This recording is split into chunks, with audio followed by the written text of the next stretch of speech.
The Boy and the Heron masih menyuguhkan gambar-gambar indah, pemandangan hijau, lautan, dan segala lanskap khas Ghibli. Visualisasinya luar biasa dan sangat menghibur. Dunia fantasi yang ditampilkan Miyazaki di film ini terasa sangat menakjubkan, colorful,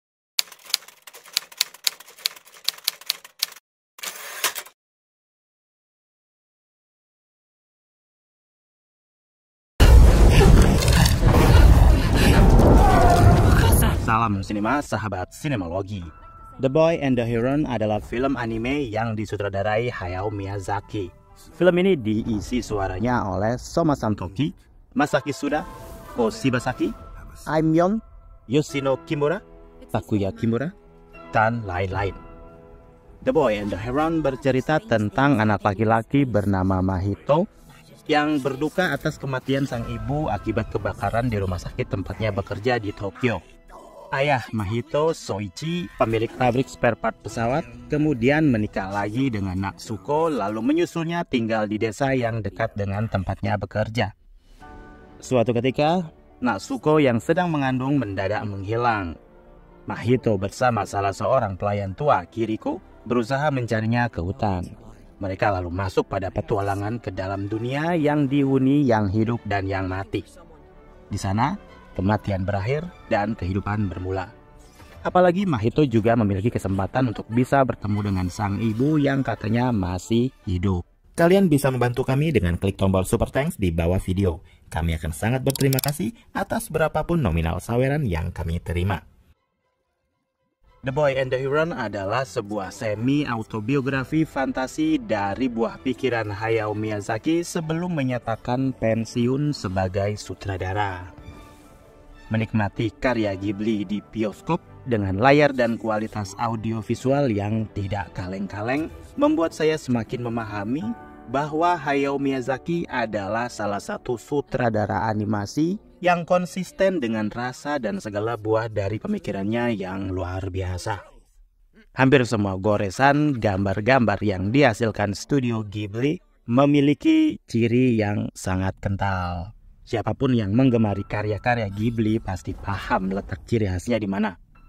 Animasi goresan tangan sangat kentara sekali style dan keautentikannya.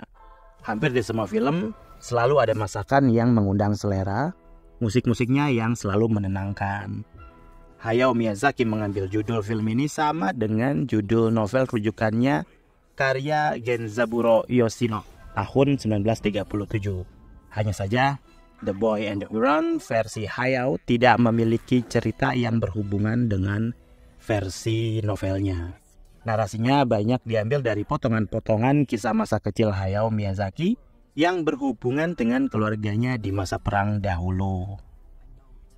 Secara penceritaan, The Boy and the Heron masih mengusung tema petualangan.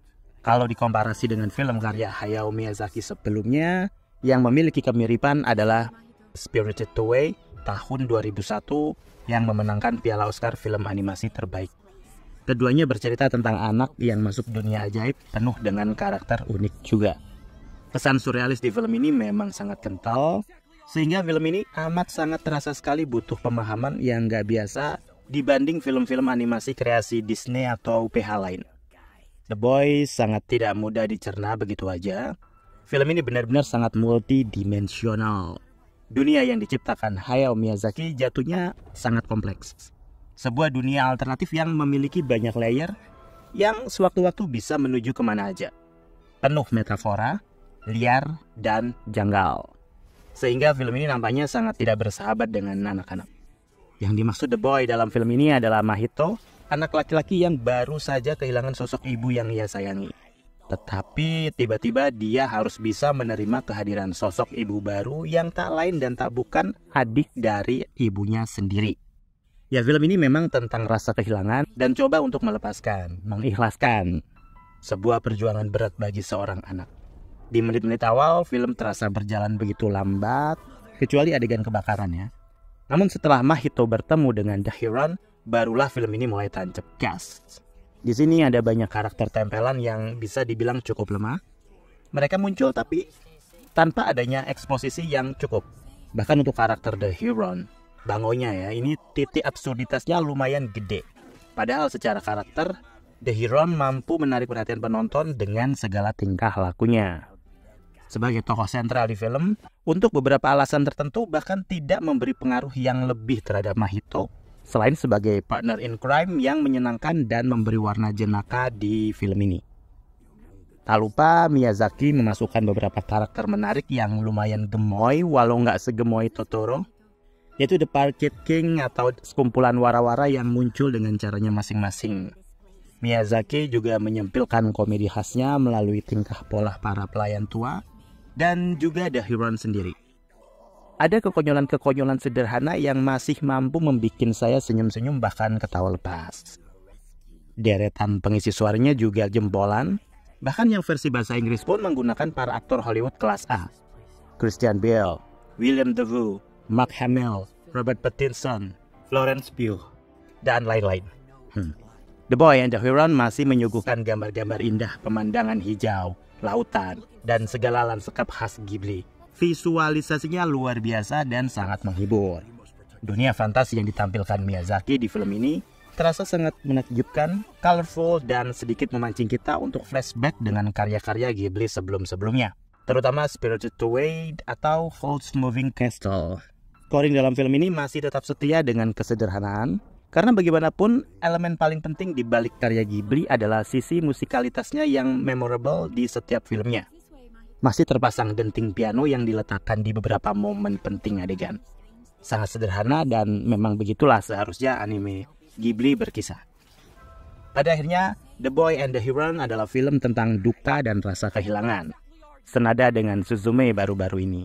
Keduanya menggambarkan bagaimana grief sangat berpengaruh pada seorang anak dan sifat pemberontaknya. Seperti Suzume, The Boy and the Heron akan lebih megah ditonton di layar lebar, meski dengan narasi rumit yang sulit untuk dicerna. Film ini konsisten menampilkan warna-warna visual luar biasa, karakter beragam, walaupun kayaknya kurang memorable. Kita seperti memasuki dunia penuh lapisan yang dipenuhi keajaiban. Tapi tetap saja mengganjal untuk mengukuhkan bahwa film ini adalah film terbaiknya Hayao Miyazaki. Seperti ada yang kurang. Demikian video reaksi dari film The Boy and the Heron yang tayang di bioskop. Silahkan like, komen, dan subscribe kanal ini. Cek juga akun-akun media sosial Sinemalogi. Dan jangan lupa bersinema dahulu, berbahagia kemudian.